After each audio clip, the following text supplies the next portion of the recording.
Mari Bapak Ibu kita bersatu hati dalam doa.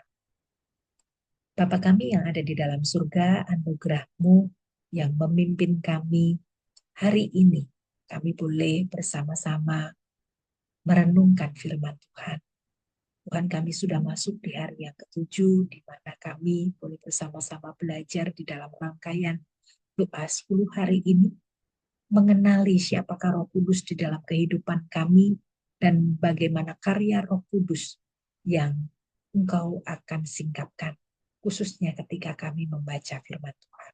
Biarlah Tuhan juga menolong dalam pemberitaan firman pada pagi hari ini, baik hamba-Mu yang menyampaikan, juga setiap kami yang bersama-sama belajar kebenaran firman Tuhan ini.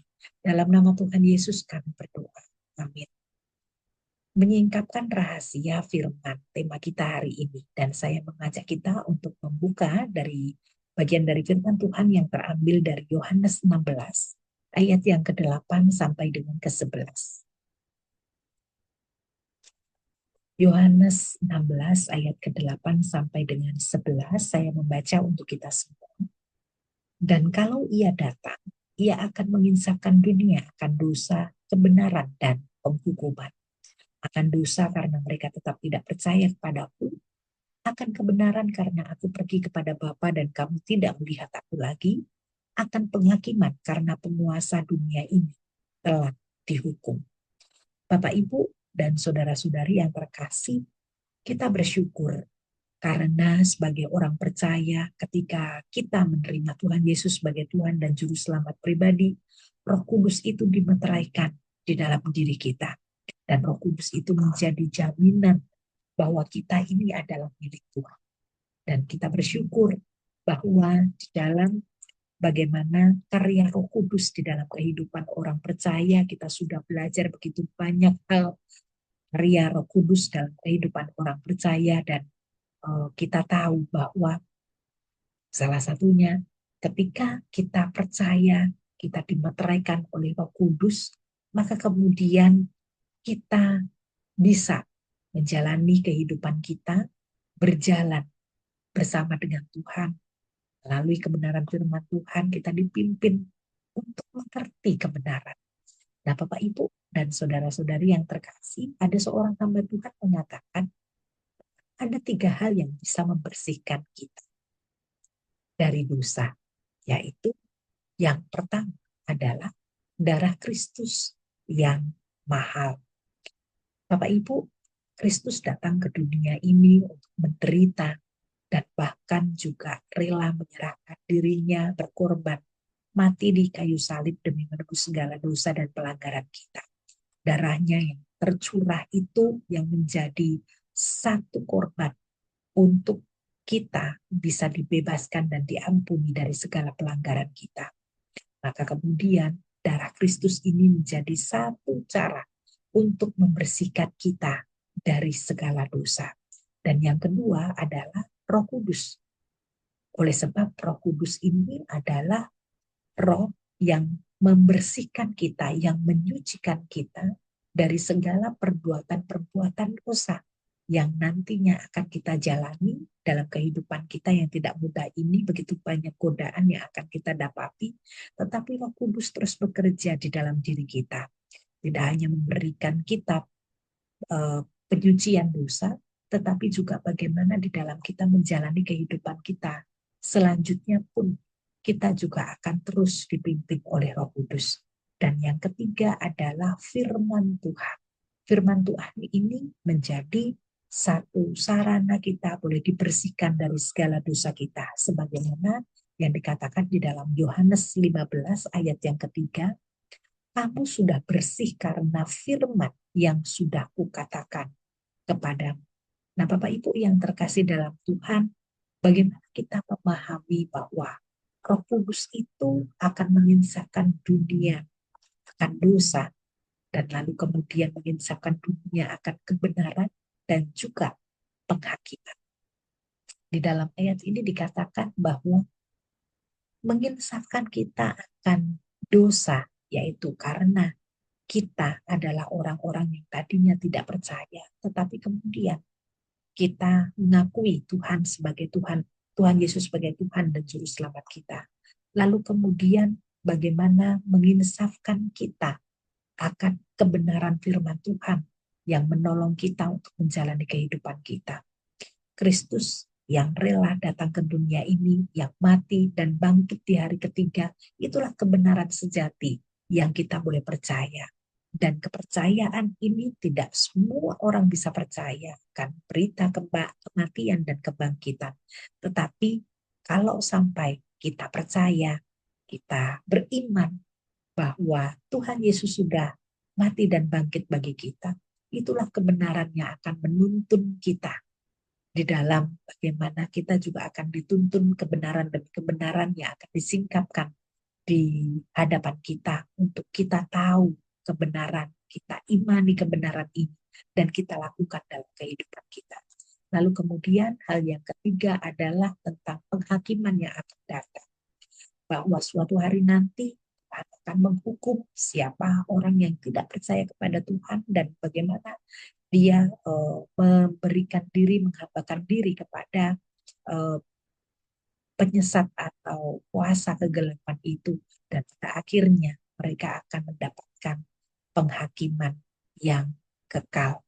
Nah, Bapak Ibu yang terkasih dalam Tuhan, kita bersyukur bahwa oleh karena karya Roh Kudus yang sudah dimeteraikan dalam kehidupan kita, kita tahu kebenaran. Kita tahu apa itu dosa dan bagaimana kita menjauhi dosa. Itu semua adalah oleh karya Roh Kudus di dalam kehidupan kita. Roh Kudus juga disebut adalah roh kebenaran. Maka kenapa kehadiran Roh Kudus ini menolong kita untuk mengerti kebenaran, bahkan mengerti kebenaran, mengerti akan apa yang menjadi perkataan Kristus dalam hidup kita, apa yang menjadi janji Kristus dan kebenarannya di dalam kehidupan kita. Di dalam Yohanes 14 ayat 26 dikatakan, dan ia akan mengajarkan segala sesuatu tentang Kristus. Jadi Roh Kudus ini akan terus menolong kita bagaimana mengajarkan kita tentang siapakah Tuhan, siapakah Kristus dalam kehidupan kita, dan apa yang Dia kehendaki. Roh Kudus ini juga disebut sebagai iluminator atau penerang. Apa yang Roh Kudus terangi? Yaitu pikiran kita, hati kita, kehendak kita, seluruh hidup kita. Sehingga pada waktu kita membaca firman Tuhan, kita sungguh-sungguh dapat merendahkan diri di hadapan Tuhan. Kita ini adalah manusia yang diciptakan oleh Tuhan, yang sebenarnya tidak layak, tetapi Tuhan layakkan. Bahkan juga yang telah diberikan penebusan oleh karena darah Kristus. Ini yang menolong kita untuk bagaimana kita menjalani kehidupan kita dengan tetap taat untuk menjalani kehendak Bapa. Nah, Bapak Ibu yang terkasih dalam Tuhan, seorang hamba Tuhan juga mendefinisikan karya Roh Kudus ini ketika kebenaran firman Tuhan itu seperti keluar dari lembaran kertas dan menoreh goresan yang dalam di hati dan pikiran kita, sehingga pikiran kita begitu jernih mengerti firman Tuhan. Iman kita begitu semakin kuat percaya kepada Tuhan. Hati kita disegarkan, dikuatkan, dihibur, dan kita didorong untuk melakukan firman Tuhan yang kita baca dan kita dengarkan. Nah, Bapak Ibu yang terkasih dalam Tuhan, ternyata tidak sulit ya untuk mengerti apa yang menjadi maksud Tuhan. Ternyata tidak sulit ketika kita membaca firman Tuhan lalu kita mengerti apa yang menjadi isi hati Tuhan kita jalankan dalam kehidupan kita. Sebab ada pertolongan Roh Kudus yang terus hadir dalam kehidupan kita, tidak hanya memimpin kita untuk mengerti kebenaran, tetapi juga bagaimana kita menjalani kehidupan, kita menjalani kebenaran itu di dalam kehidupan kita. Nah, inilah peran Roh Kudus di dalam kehidupan orang percaya, terutama di dalam menyingkapkan rahasia firman. Firman Tuhan juga berkata di dalam Ulangan 29 ayat 9 dikatakan bahwa hal-hal yang tersembunyi ialah bagi Tuhan Allah kita, tetapi hal-hal yang dinyatakan ialah bagi kita dan bagi anak-anak kita. Nah, Bapak Ibu yang terkasih dalam Tuhan, ada hal-hal yang tersembunyi yang Tuhan Hanya Tuhan yang tahu tentang apa yang menjadi eh, masa depan kita, apa yang menjadi pimpinan Tuhan ke depan untuk kita. Tetapi ada banyak hal yang sudah Tuhan ungkapkan untuk kita. Rahasia firman-Nya, bagaimana Dia memberikan petunjuk untuk kita, dan bagaimana kita bisa mengenali kebenaran itu. Itu juga melalui pertolongan Roh Kudus.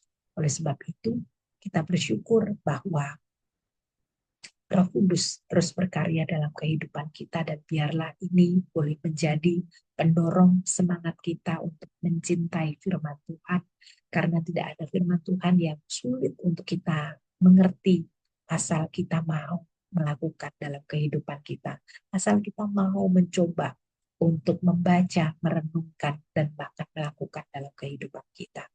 Amin. Mari kita bersatu hati dalam doa.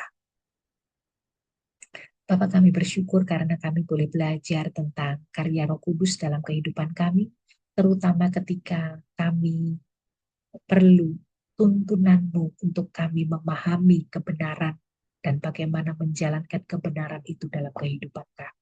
Kiranya Tuhan menolong kami, gerakkan hati kami, berikan kami semangat untuk terus mau mencintai firman Tuhan, mau merenungkan firman-Mu, bahkan juga mau menjalani dalam hidup. Terima kasih ya Bapak. Kami percaya Kau terus hadir dalam hidup kami, berjalan bersama-sama dengan kami, dan menuntun kami untuk semakin serupa dengan Tuhan. Di dalam nama Tuhan Yesus Kristus kami berdoa dan bersyukur. Amin. Dan demikian firman Tuhan pada hari ini, kiranya Tuhan memberkati kita semua. Selamat pagi.